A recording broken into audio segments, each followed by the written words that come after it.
Wyverns and Weirdos Curse of Strahd is a horror-themed campaign, and as such contains dark themes, including descriptions of gore, violence, and other features intrinsic to the gothic horror genre. Hello, and welcome to Wyverns and Weirdos does Curse of Strahd. I am your Dungeon Master, Darby, and joining me as always are Zoe, playing Cevia, Emily, playing Beatrice, Laura, playing Conrad, Mitch, playing Designation 42, Exley, and Johanna, playing Fall. Let's jump into it.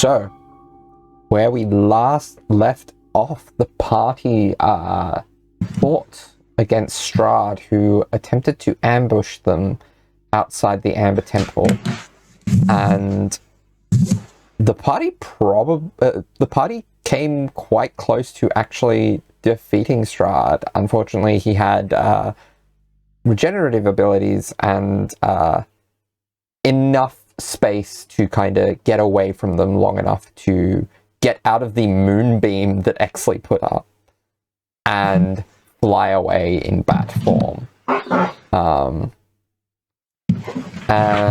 However, the golem guarding some of the treasure from the temple that most recently Exley had taken a cloak out of exited the temple, seeking the one who had taken from his hoard. So, we're at the top of initiative. That means it is Beatrice's turn. Oh, yes. Okay. Yes, and Fall's sunlight from the amulet was also a major player in the in keeping Strahd under control. So, Beatrice. So Beatrice is going to use some of her movement to move up a little bit closer to the golem. Mm-hmm.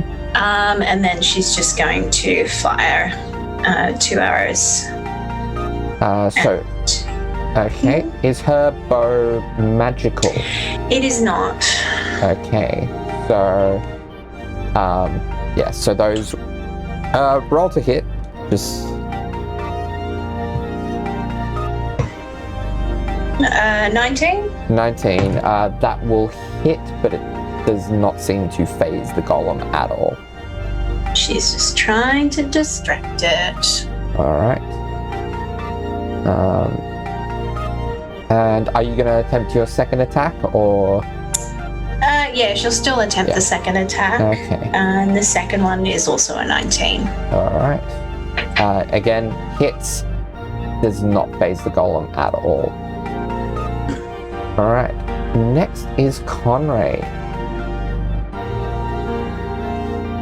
Cool. So Conrad has been hit by the slow spell just recently, Yes. I believe. Yes. Which means he can't take any additional actions pretty much. Yeah, so he can't take reactions, his speed is halved, and he can't make more than one attack on his turn. In addition, he can take either an action or a bonus action on his turn, not both. So and I'm right in front of the golem next to Exley. So with actions, like, I could essentially disengage and then move and that. You could disengage and get 15 feet away. Your standard movement's 30, isn't it? Yes. Yeah. Okay.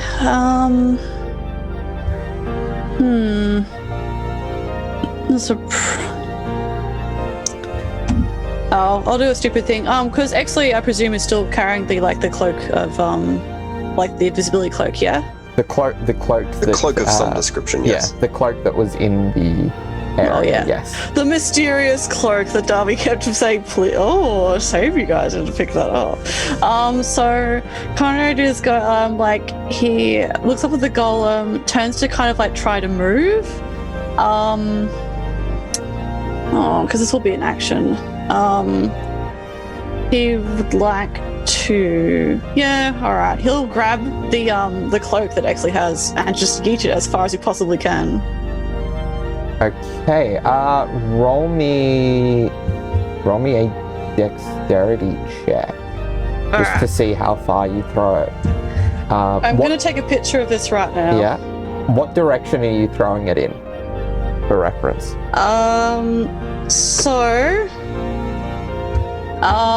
He is going to throw it. So he's got it from Exley, so I guess he's going to throw it down towards where Fall is, I guess. So in the direction of Fall, so south, I guess. But yeah, so I rolled a nat 20, which I've sent photographic evidence to. And his dexterity is a +5, so it's a 25. Okay. To grab the cloak and yeet it as far as he possibly can. Yeah. So yeah, it's pretty far away, and I imagine that's his action, so yeah, that's all I can really do. So where that ended, what that's going to end up meaning, who knows? We'll see. All right. Next is Esmeralda. What has she got that she can do at this level? Like with the spell slots she's got left.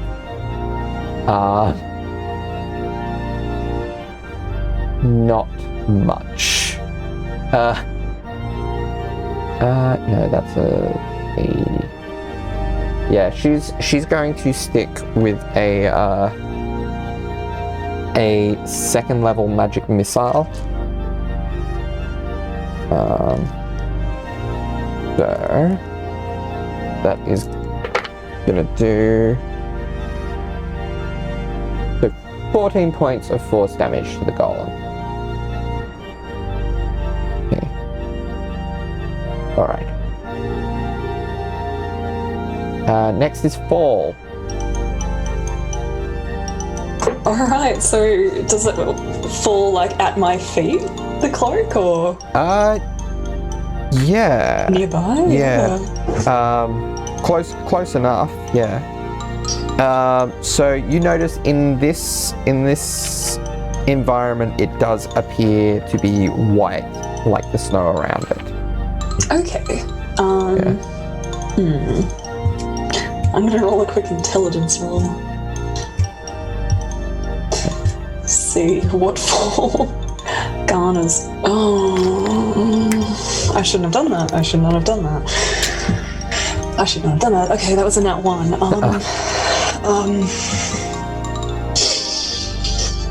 Fall is gonna take the cloak and put it on. Okay. It does nothing but you do notice that it feels like no resting on a mountain top. Okay. Or mountainside, rather. Okay. So Fall was just in the midst of battle, just assumed that Conrad thought I needed this for some reason. I think it's easy enough to call that your object interaction. So. Yes. Okay. Ooh. It's basically just throwing a cloak on. Damn, I should not have rolled. Okay. Well, I guess Fall is going to run to attack the golem. Okay. Yeah. Which they can make. Yeah. Speed-wise. Yeah, you have an insane speed at this point, don't you? Oh my gosh. Okay. And then they're going. I'll do a flurry of blows. Yes. And of course, you are a high enough level monk that your unarmed strikes are magical. Yeah, that's right. So roll to hit. That was a 15 to hit. 15 will miss.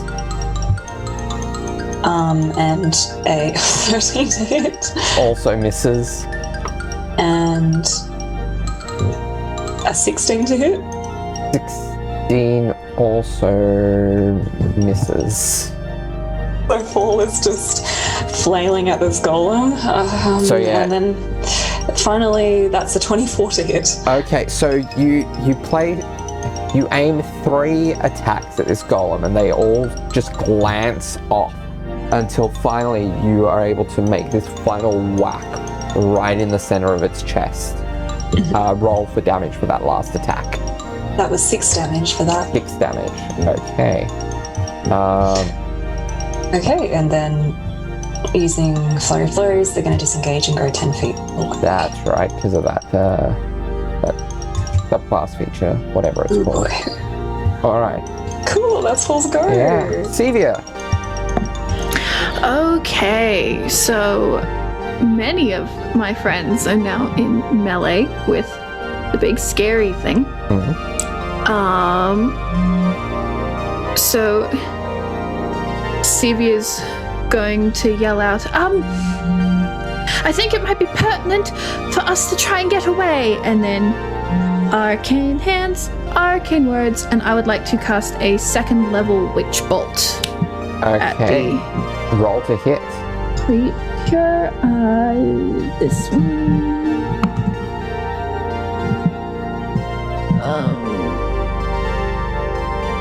That is a maths 18 to hit. 18 will hit. Fantastic. So this bolt of lightning comes forth and hits the golem square in the chest. And Okay. actually, no, it would be in the back from where you are. yeah, so that is 2d12 of damage, Yes. and then every turn after this, as long as I keep concentrating, I do another 1d12 of damage. So it takes 17 this first round. Okay. All right. Is it only 1d12? I would have thought that it both... The wording of it makes it seem like it's only Which the bolt? initial damage that increases with the level you use. Yeah. And Okay. every round after that is still only the same 1d12. Okay. Yeah. Okay. So, it is the golem's turn. It is gonna slam at Exley twice.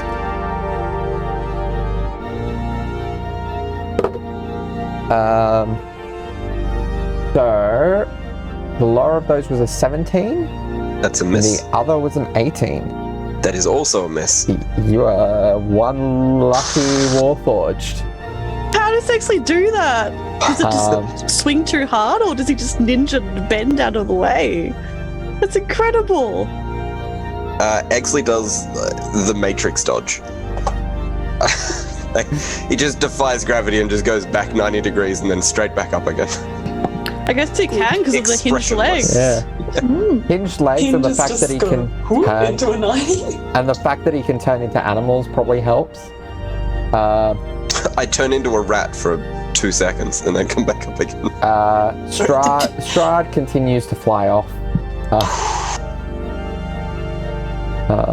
I can probably remove him from the initiative at this point. Coward. I use a free action to flip him off. No, I don't. Okay. He turns back around. You're within your rights to do that. Exley. I, Zoe, Cevia, no. So Exley is seeing that those attacks only just missed him. He's going to sort of brush off a few of the spores that are on his shoulder, creating a cloud of spores around him, and he'll use Symbiotic Entity. And then he will also look over at Conrad, and he's going to point to the space behind Conrad and whisper a couple of words in a weird naturistic sort of tongue, and a spectral deer appears behind Conrad, and he's casting. Oh god, what was it? Healing Spirit. Okay. Alright. Can you remind me how many temporary hit points do you get from your... That is 32. 32. Okay. And Conrad heals a massive 3 hit points as the entity walks into your space. Thank you. It's all appreciated, really. 42. Thank you very much. Alright, and that is all? That is it. Alright, Beatrice. Beatrice is going to run up to engage with the golem and using her magic dagger is going to cast Ensnaring Strike as she slashes at the golem. Alright, roll to hit.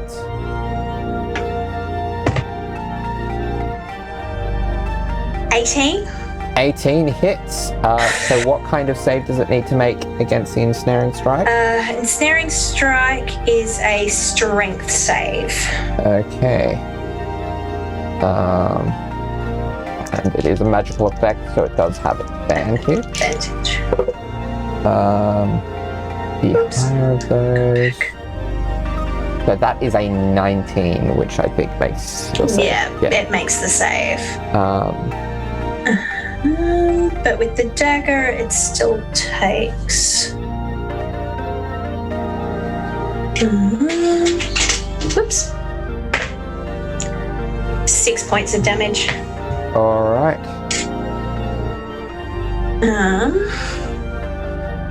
And then Beatrice is going to bonus action disengage and go back a couple of steps. Alright. Okay. Next is Conrad. Oh, we forgot. At the end of your last turn, roll me a con save against the slow. Alright, I'll do it on D&D Beyond. Hang on. Con save. 18. Let me double check. That should be my story log too now. There you go. Yeah. Cool. Let me double check. Yeah, that is enough. You are no longer slowed. Okay. So now it is your actual turn. Sweet. Awesome. Thank you. Which That's great. So that means I can do an action and a bonus action. Yeah. Cool. Alright. So what he will do then is... Okay. So he is going to... Because... Just double checking, so movement is separate from action, yes? Yes.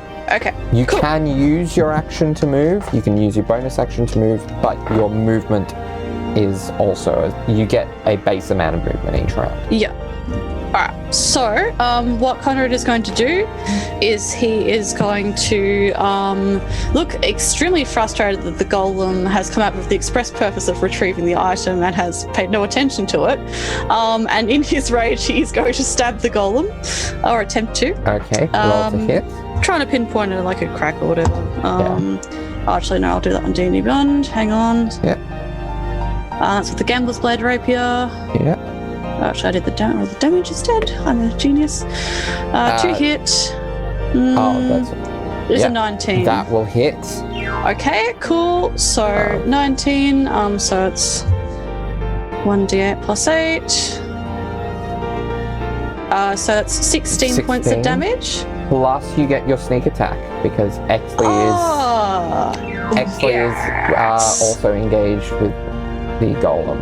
Excellent. So I will do that. My sneak attack is 3d6, which is 14. 14. So 14 on top of that. So then the golem is looking shaky now. Okay. Well then he is going to he's going to, I guess, bonus action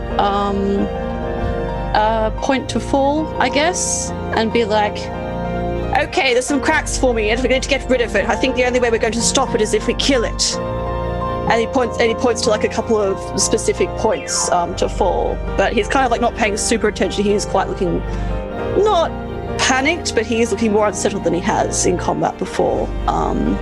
So that's giving fall like the help action, so advantage, I guess. On the next hit or save. Okay. So then it is Esmeralda's turn. She is going to save what spell slot she's got for emergencies and cast a firebolt. That's still going to be 2d10 for her, I believe. So that. Oh, I need to actually roll to hit. That misses. I rolled a 2 on the die. Okay. Fall is your go. Oh, alright, on it. So Fall is going to do another flurry of blows, aiming for the weak spot. So, alrighty, so quarterstaff, rolling with advantage, is going to go right for where Conrad pointed, and I rolled a 17 to hit. 17 just hits. Oh, nice. Alrighty. So, that will be 6 damage. Okay. And so that's with the quarterstaff, is it? yeah, that's right. Okay, so that is halved. Oh, okay. Oh, should have done one of the other because ones. the quarterstaff Alright. is unarmed. Is not. Actually, no. If is it just unarmed strikes or is it with monk weapons? Where is it? I think it might be just unarmed, yeah. Oh, you have magical staff now, don't you? Yes? Yeah, you do. Yes. Yes. That's right. I do! Oh, I forgot about that. Oh my gosh. Yes, you're right. Awesome, okay. So 6. Or was that? Yeah. 6 damage. No, yeah, because Cevia Yeah, gave it because to Cevia you. Yeah. gave it too. Yeah. Wasn't it? It was, The staff of striking, wasn't it? yeah. Stuff is striking. I haven't put that in inventory yet, but Yeah. cool. Yeah. I assume it can be used as a quarterstaff. Yes. Quarterstaff. Cool, okay. Okay. So it's 6. 6 damage, and then he's going to roll to strike with his tail as well, and miss, unfortunately. Okay. And going right back in for another blow with the quarterstaff, and that is 18 to hit. That will hit. Will hit for 10 damage this time. Okay. Nice. And then one last hit, which is just a good old side kick. Oop, that's a dirty 20 to hit. All right. Which And will the damage, please. be... Oh, no Cevia. 6 damage. All right. And then he will once again disengage Yeah. and just wait for further orders. All right. Cevia. Maintaining concentration on Witch Bolt, which Alright. means it's another 1d12 damage. Yes. So take another 10, please. Another 10. Nice. All right. Looking really shaky here, guys. But it is going to get a chance to slam into Exley. Before it does, at the start of its turn, it's going to take damage from symbiotic entity. All right. What kind of damage? It is necrotic. Oh, that is lucky. Lucky for who? For you. Okay, I'll roll the damage. Because when it was... Because it used to be poison. Yes. It used to be poison until Tasha's changed it. And it is immune to poison. Excellent. That is 9 points of necrotic. Okay. So... Yeah. looking pretty damn shaky. Now it's going to slam at you twice. One of those is only a 14, but the others are 27. Cool. 27 just hits. Alright.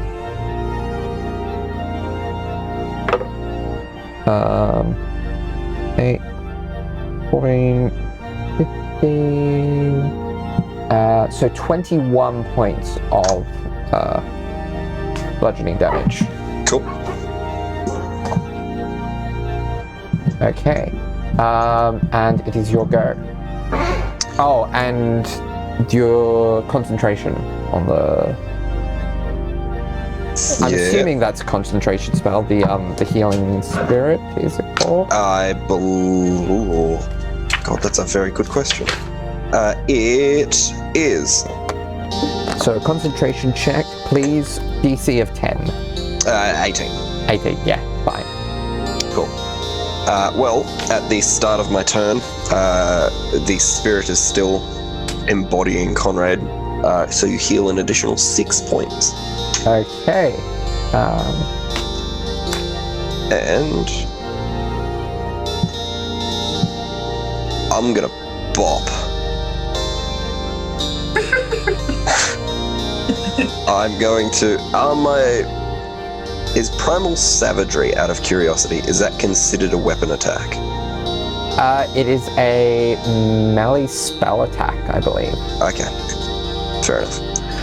In that case, I'll bonus action Shillelagh the quarterstaff that I pull from my side. And in the one motion, I'm going to swing at the creature. Okay, roll to hit. And Shillelagh's bonus action, isn't it? it is a bonus action, yes. And because I have Symbiotic Entity still up, I deal additional necrotic damage for a weapon attack. So that is a 1 and a 2. Perfect. So that is 5 damage. Total? Total, yes. Oh, wow. Okay. I mean, it's still pretty shaky. Oh, great. And that is my turn. Okay. Next is Beatrice. Okay, so Beatrice is once again going to run up into range with the golem and slash at it with her dagger, magical one. But just before she does this, she does use Slayer's Prey on it. Okay. So that's a 17 to hit. 17 just hits. Okay, so that's that and that. So it takes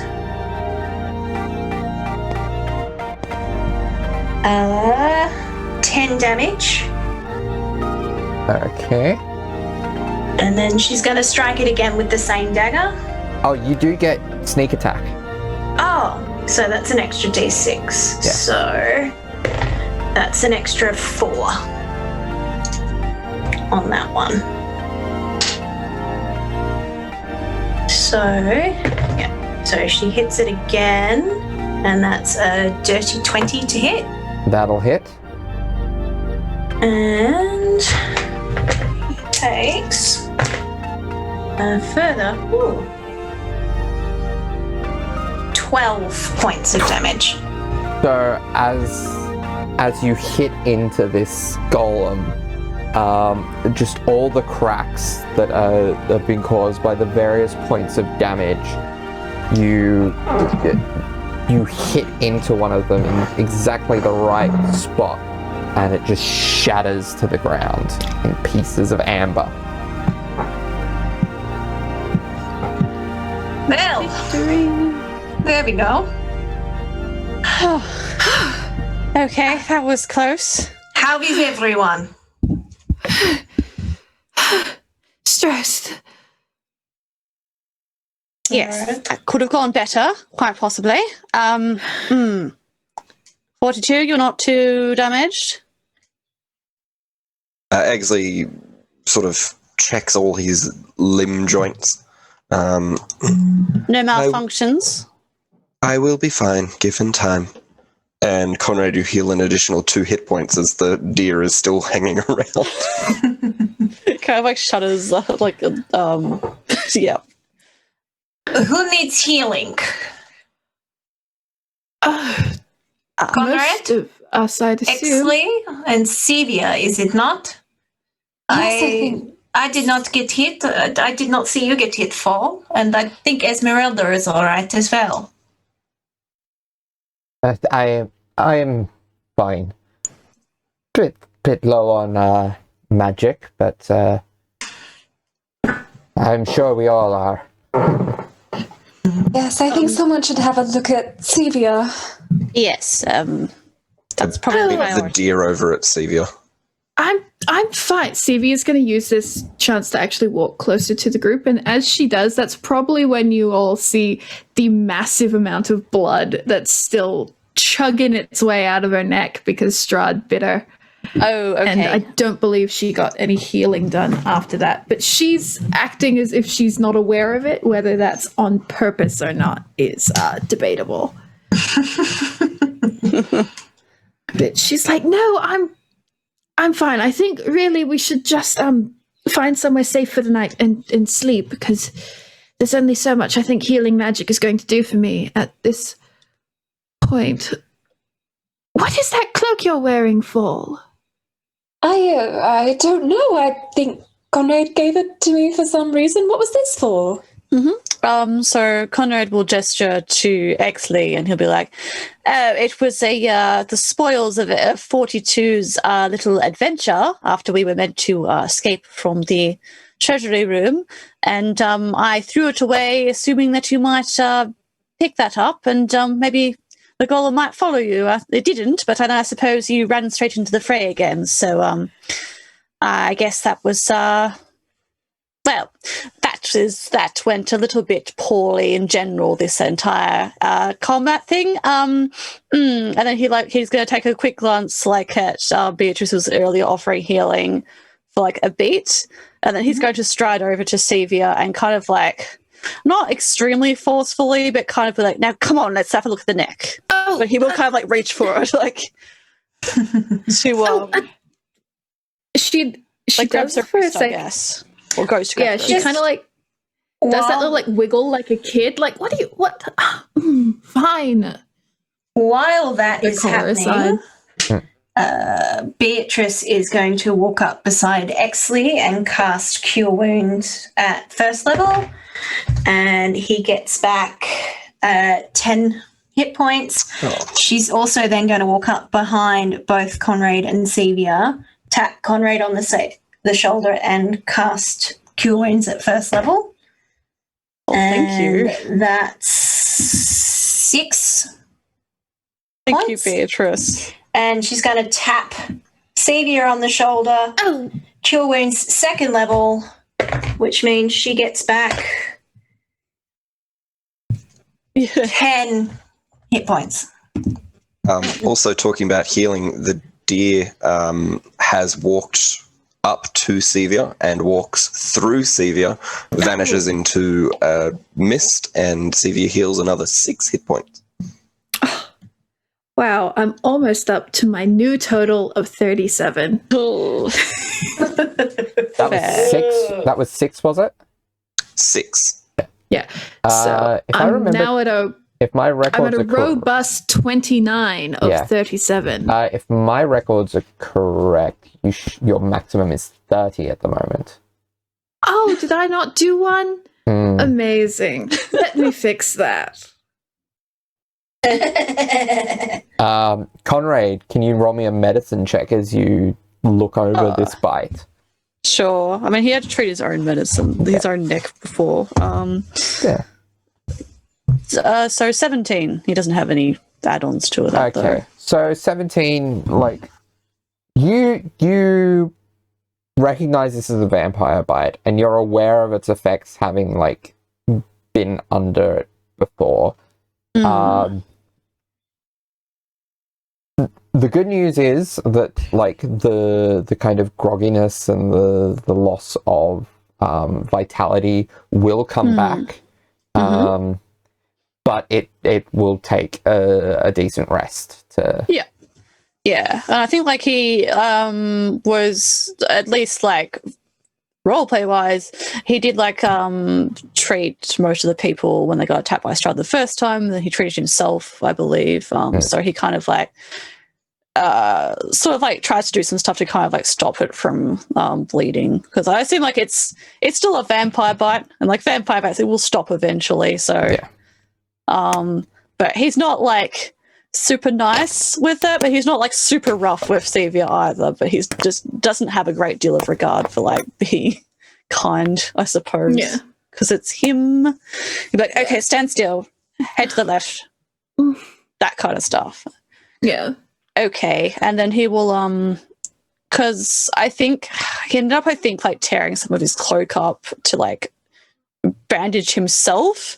He's probably got like a couple of those strips there, and he'll then like kind of just like tie it like loosely around her neck kind of thing to try and pad that up. Oh, thank you, Conrad. No problem. Good job. Yes. Well, anyway, good. So if it's like it was for me, then we do definitely need to go and find some rest, hopefully where Strahd will not turn up unannounced, or a golem will turn up unannounced, or, a wolf will turn up unannounced, and we can try and make camp somewhere. And healing was appreciated, Beatrice, and appreciated 42. Good job. You are welcome. From after he wouldn't still be holding her wrist because he had to tie the thing around her neck, but Cevia is gonna take a moment just to kind of, if Conrad goes to walk away, she's just gonna catch him by the elbow and just kind of quietly give him a little pat on the arm. And just a little nod. Just a little nod.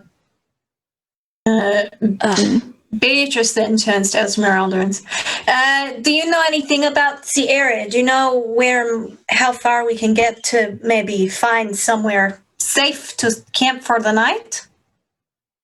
There's nowhere really safe in the grandest meaning of the word. But I would suggest we at least get to the base of the mountain. If we're up here on the mountain, we're still contending with the weather, which is not going to be great. No. All right. Is everybody ready to go? Conrad, do you have all your stuff again? Yes, I will go and retrieve the book. He'll go to catch his stuff and he'll kind of like have a look around. He kind of like, when Cevia does touch him, he kind of like looks a bit, has like a kind of a funny look over his face, and he kind of like just shrugs it off, but not as like violently as he might normally. But then he just goes stalk off to try and find his things and like look for the book that he threw on the ground. That Cevia tried to set on fire and it did not light. Yeah. Roll me an investigation check. Just.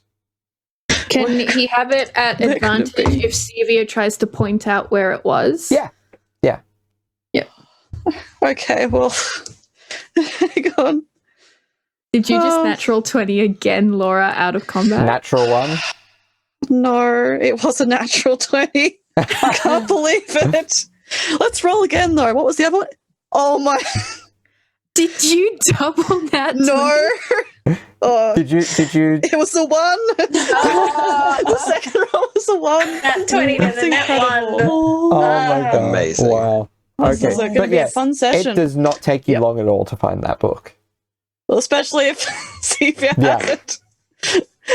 He's kind of like, we got kind of like going around like furtively trying to like identify, because furtively trying to identify, so he picks up his stuff again, and he like kind of turns around, which I imagine was kind of just strewn around like after he kind of ran over to try and get into the fray with Strahd.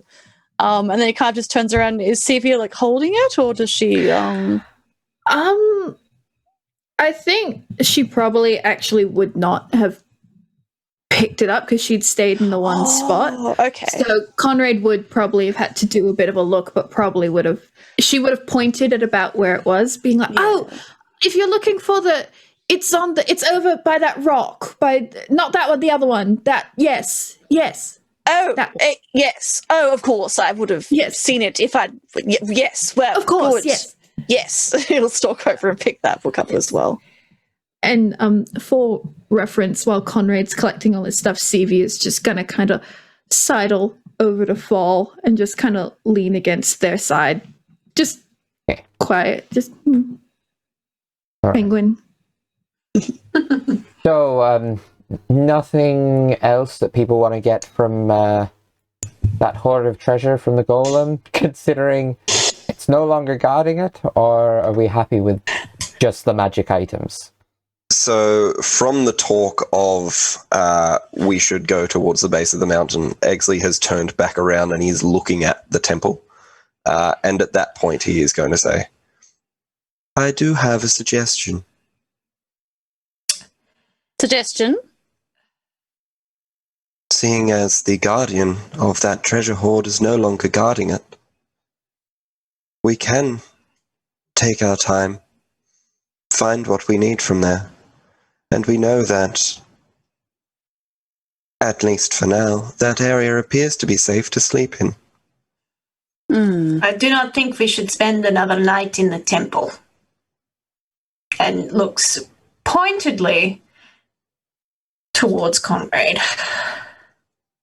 Oh.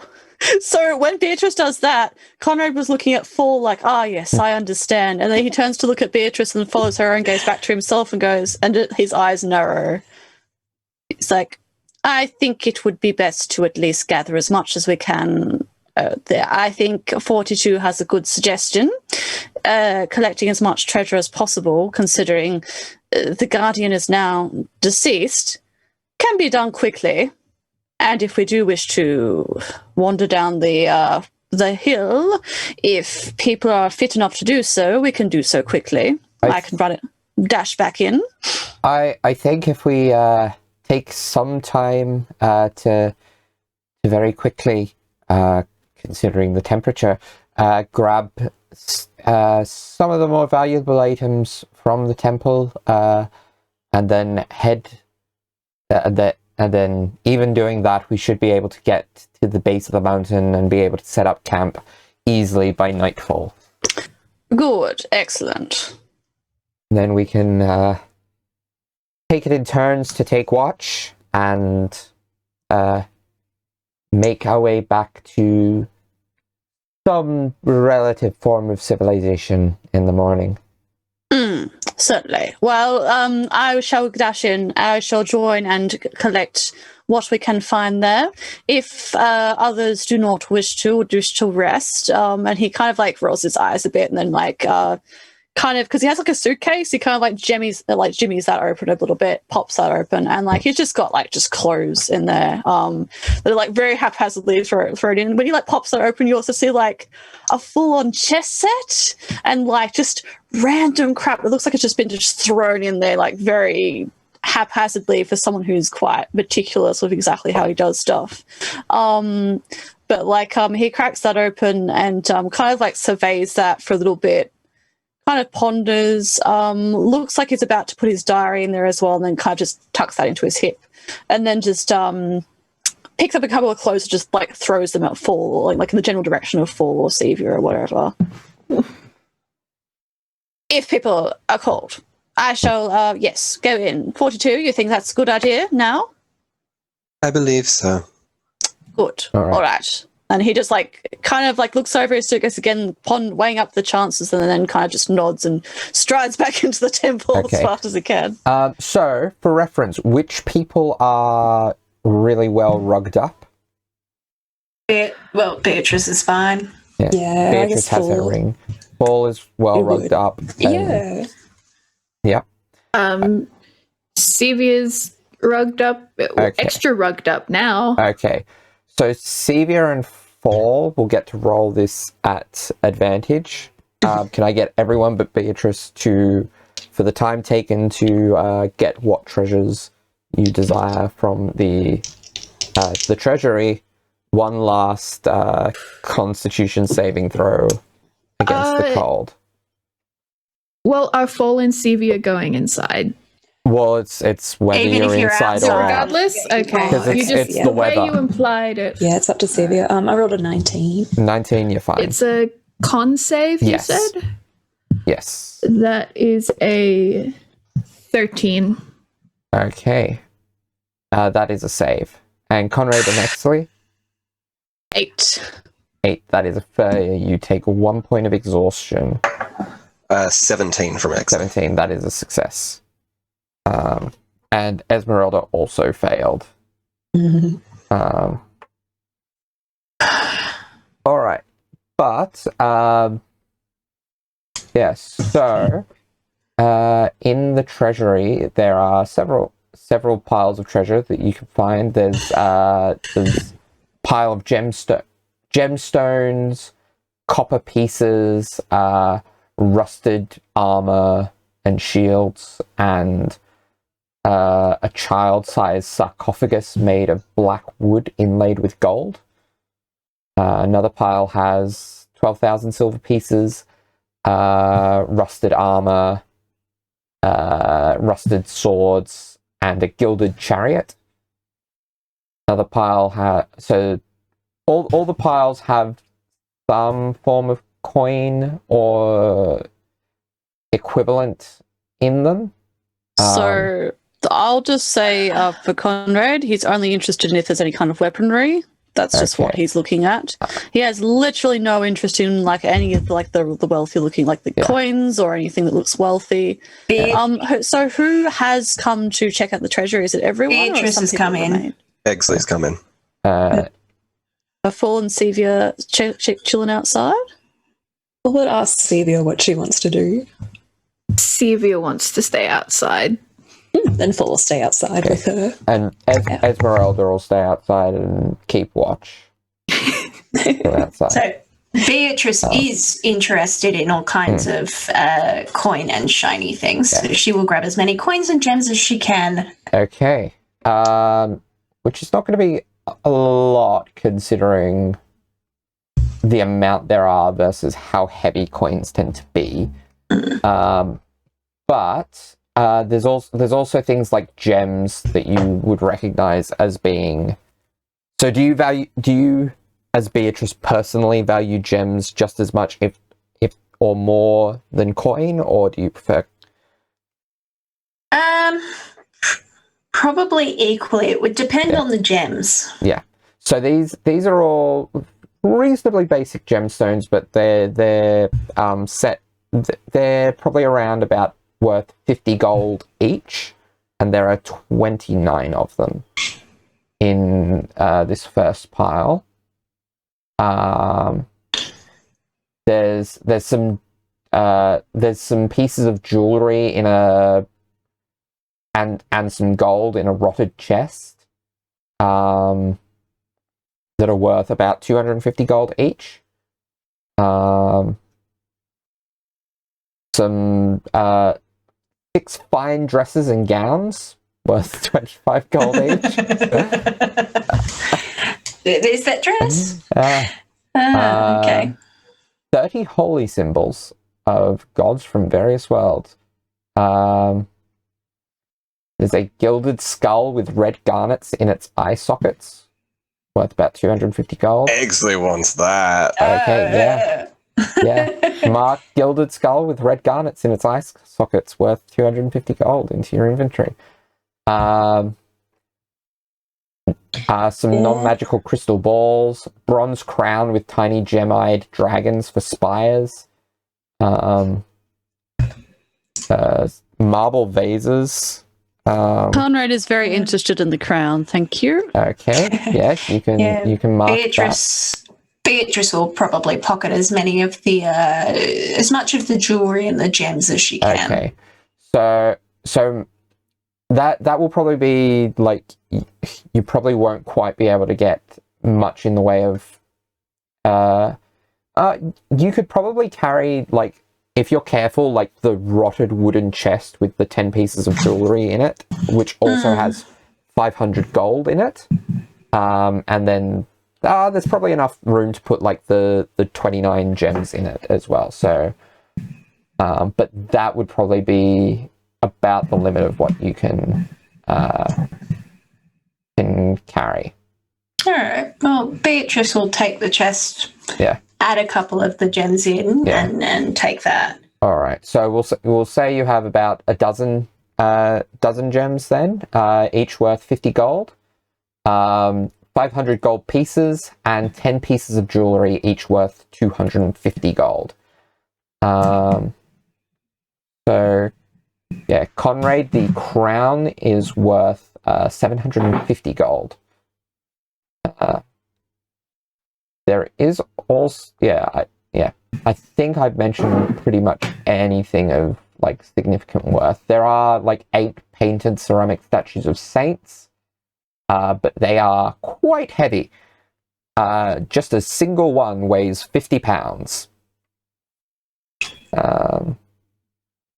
So I will say Beatrice will probably pull her blanket out of her like bedroll, wrap it around the chest to keep the chest together. Yep.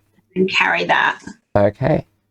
And yeah, there are some weapons, but about the only ones that are really usable are there are 8 war hammers and 6 war picks. So Conrad's kind of like picks. It's kind of like just going through, just picking them all out, putting them in the middle of like a pile, and he kind of stands there and just kind of looks over them with his hands on his hips, not looking particularly impressed. Is what he'll do for the majority of that. He kind of like will like pick up kind of like a warhammer and like just test it, and so just like throw it out of the coin piles that Exley and Beatrice are mercifully not standing in. But he just kind of looks a bit sulky in general. But he is kind of holding the crown in one hand, like that's it. Okay. Exley would like to take a few of those warhammers if possible. Okay. How many would you like to take? 6. Okay. So you have 6 warhammers. For yourself or for friends? I believe if I am to acquire some more friends, they may need some better weaponry. Understandable. Well, they should also be pretty easy to use, so would not require much instruction on your behalf as a leader, I imagine. We shall see. So, outside, Cevia and Fall, and Esmeralda is off to the side, probably a bit further by the path, just watching out. Cevia watched everyone go in, and then as soon as there weren't immediate sounds of screaming and need for assistance, she did that thing she kind of did all the way back in the church, where she just kind of bundled all her skirts together and just kind of flumped onto the ground, and it's just in a little pile with a little spell book in her lap and like the grimoire on top. Just wearing Conrad's extra clothes. I'm not sure if he actually threw us any extra jackets or just extra clothes in general. So she might even possibly just have like an oversized for her, like button-up shirt just on, trying not to get her blood on it because she knows Conrad has a thing about that. So. Fall is also using a pair of pants as a scarf. So Fall will kind of just awkwardly like crouch cross-legged next to her. Be like, so how are you feeling? That was quite the hit that you took. I'm tired, really. I feel almost as good as I can right now, which is good. Evans, did you see Conrad try and help me? That was interesting. Yes, he certainly did. Yeah, I think he's. He told me you told him to come talk to me about whether or not he was cursed, and he said he wasn't, but it turns out he is actually quite cursed with 3 things separately. So, but we had a bit of a conversation about it, so I think maybe he's trying to not let the curses make him as bad a person as he could be. Yes, that's very good. I'm happy to hear that. That was quite concerning. Yes, you were. I don't remember much of the period where I was missed, which is maybe the strangest thing I've ever experienced. But you were quite brave. Really? Chasing after Strahd? He was running away like a scared little child. I can't believe that it worked. He just ran away from the light from this medallion. I know. Like it was a fire or something. Yes, I mean, in all the stories, vampires are quite repelled by sunlight, which is, I believe, why both the medallion and the sword can do it. But I don't know, I was quite proud of you for chasing him and all that. You know, trying to take up some of the mantle. Thank you. I'm very glad that it worked myself. I wasn't sure if it would or not. I mean, I knew it would theoretically, but I mean, then he was there and he was biting you, and then you just disappeared. I wasn't really sure what had happened to you then. So, yes, I had to try to get him away, and it actually worked. You did a really good job. And that, our lies to get out of the invite to dinner, they really, I think he would have believed us, you know, in any other circumstance. You think? I hope so. I just kind of, sometimes I just babble away and I'm not really sure what's coming out of my mouth, especially when, you know, I do that. Dangerous people like that. Yes, I do that all the time, although less with dangerous people and more with lecturers who are their own kind of dangerous because they can fail you. But you, no, you were thinking quite fast on your feet, you know, jumping in there with the whole, like, some of the foods I could be allergic to. That was quite clever. I was quite proud of that one myself. I think, you know, it should have worked. You should be. I think we could make a good double act, you know. I think that we work off each other quite well. If we ever get in trouble for something like the periwinkle incident or something, I think we might be able to, you know, fool people. Or... Oh, like performance? Yeah. Oh, no one's ever told me I could do that before.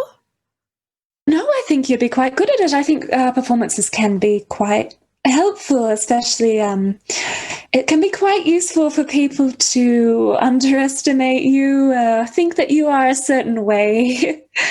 I mean, even if you are, it's useful to highlight on it. That's what you do with all the help.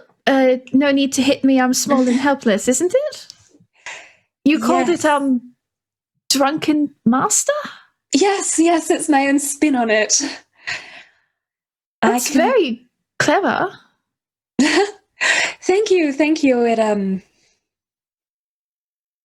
you know, I was got me out of some very big things that I didn't want to do in the past, and I've just kind of stuck with it ever since. Well, I mean, and she looks kind of a little too earnest with this. Well, as long as you don't start believing it, I think it's very helpful. I think it can be helpful to draw off the truth. But oh well, I guess at least it worked well today, I suppose. I guess there are uses to weaknesses or differences, depending on how you spin it. I guess. I mean, you could always spin it that it was a good thing that Strahd picked me over anyone else to munch on, because at least then I can set him on fire. I would rather he didn't pick anyone at all next time. No, I don't want any one of us getting bitten. It's not very pleasant, and also it's just I don't know. I like all of you. I've said it before, I want to be friends when this is done. I want that too, I think. Oh. With some of you, you were talking about Conrad before. What is your honest opinion on him? Despite the curses and everything, I suppose.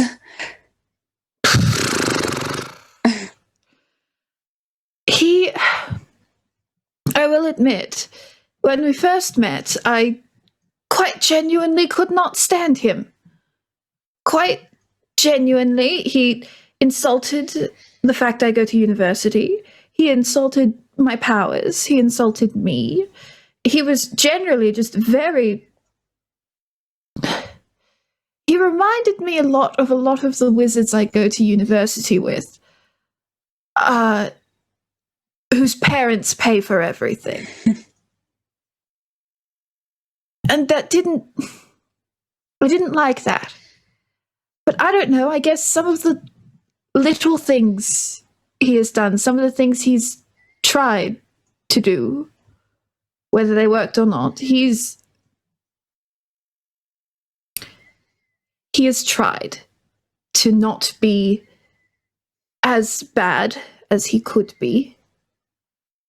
And I think, honestly, after the Parawimple incident, when Cevia told us that we need to work together and support each other, I realized I had maybe been a little harsh on Conrad and my preconceived notions of people like him, in the same way he was being harsh on me for his preconceived notions of people like me. I certainly think he had done more to warrant that treatment, but that's neither here nor there. So I'm trying to be kinder to him, and I think he is trying to extend some of that kindness back. And no one all that bad wouldn't try to extend kindness back, I think. I also haven't had many friends in a very long time. So... Yes, I'm a little the same on that front. It's difficult to tell whether... I don't know, whether you mean anything to anyone or you could mean something to anyone. Yeah, I don't know if he likes me very much. I mean, you and he have certainly spoken a lot. Yes. To interesting results. I'm not sure how things are going. He is a very difficult person to ask. And sometimes he reacts in ways that seem strange. It's hard to get a read on him, really. It is, yes. I don't know. Yes. Tell him an important thing, and he's all like, oh, but you're like a tiefling, and Did he say that to you? I mean, it made sense in the circumstances, but I don't... What circumstance? Right. Okay. He's from Sarata as well, right? Yes. You speak the same weird dialect of common. I don't mean to call it weird. That was rude. I apologize. I'm sorry. Yes, that's right. Oh, I guess. All right. Well, if they're going to take longer, I might as well... I'll give you this. I've been thinking of telling you, but then I kind of told him in a hurry, so, oh, well, here you go. And they will slide over the letter that they'd written in case they died and give that to Cevia and be like, just maybe ignore all of the stuff that's all about, like, oh, I'm dead, by the way. That's not really relevant right now, but it explains a lot without me explicitly telling you, which is good because this was supposed to be a secret. Are you sure? I don't have to. Do you think you're going to die soon? I don't have to read. If me not reading it means you won't die soon, I won't do it. I hope I won't die, but who knows about that one? No, it tells me my connection. It tells you to my connections to Conrad and the whole mess that's going on with us at the moment. If you're sure, and she flips it open. Do you want me to read?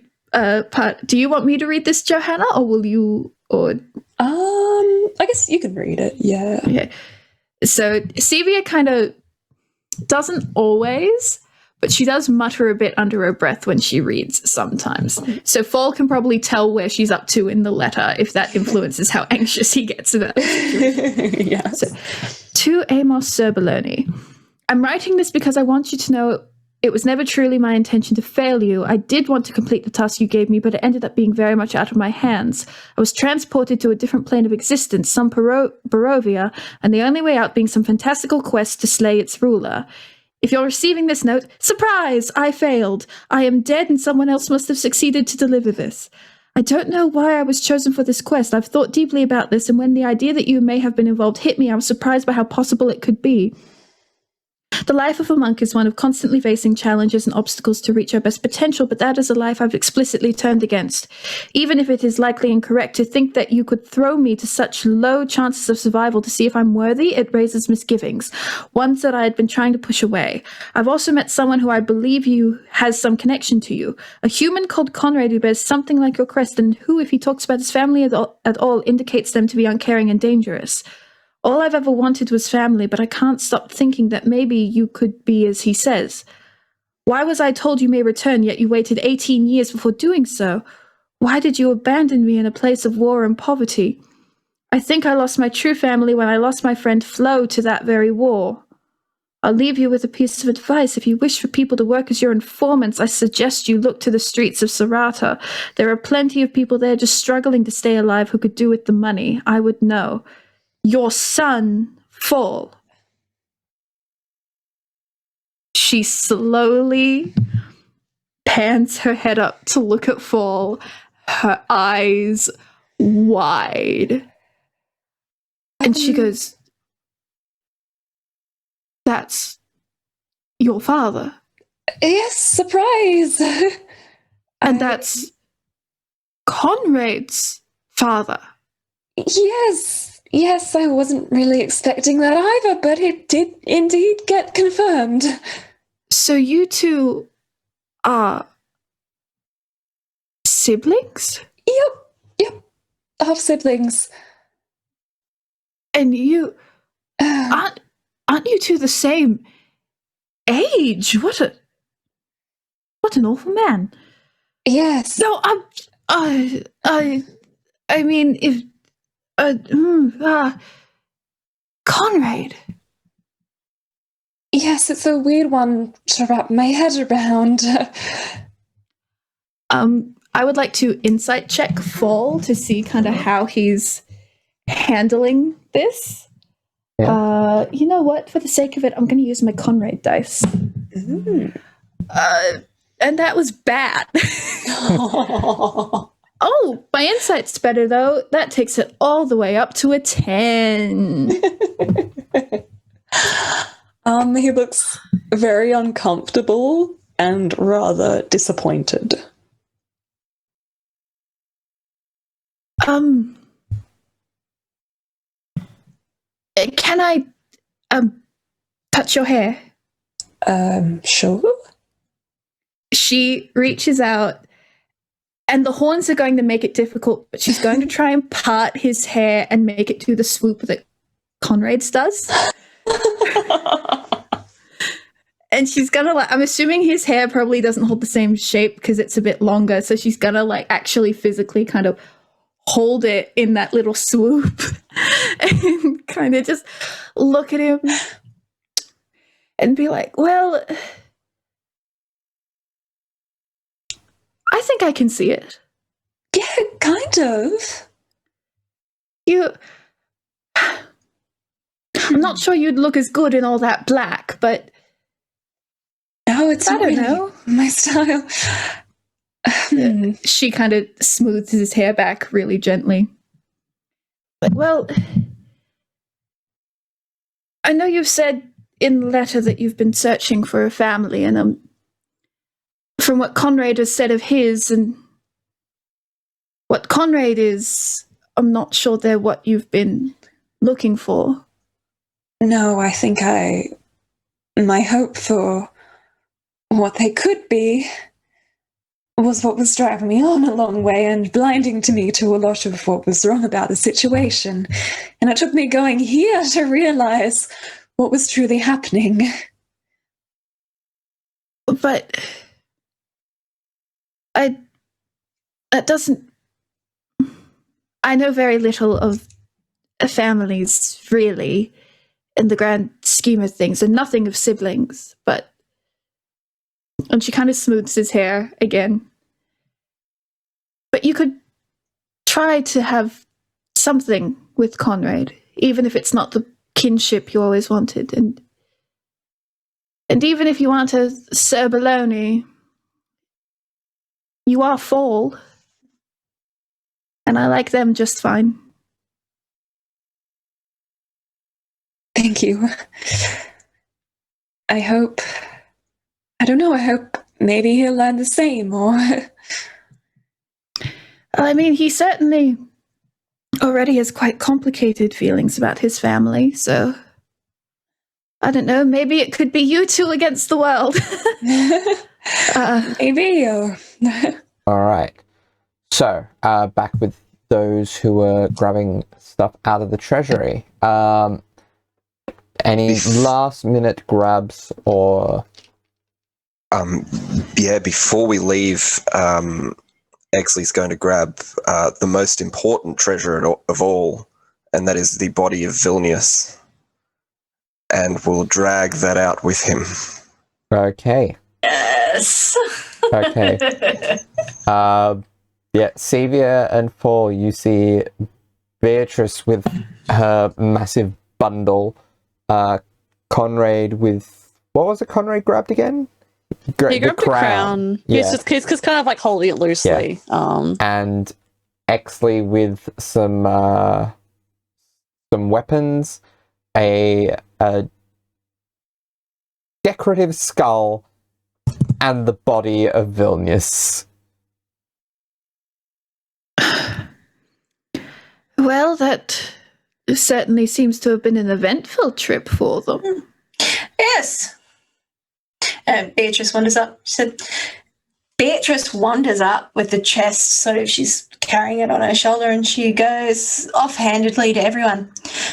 We found some very nice dresses that the abbot might like, and then chuckles to herself. Wonderful! It seems like it was a fruitful trip. I wonder what happened to all those people at the Abbey. Yes, that's been a little hard to think about. Well, Perhaps they could be useful in the coming endeavor. That I do not like that word. I do not like when you use that word that way. Useful. They are people. Or at least they were once. shall we make our way back down the mountain? I don't want to get caught in the cold again. No, not a good idea. Let's go. All right. And you make your way down the mountain without major issues, and set up camp for the night. And that's where we're going to leave it for this week's episode. Hey. Nice. Thank Bye, you for listening, everyone. everyone. All right. Thank you for watching. Goodbye. Thanks. Bye. And I think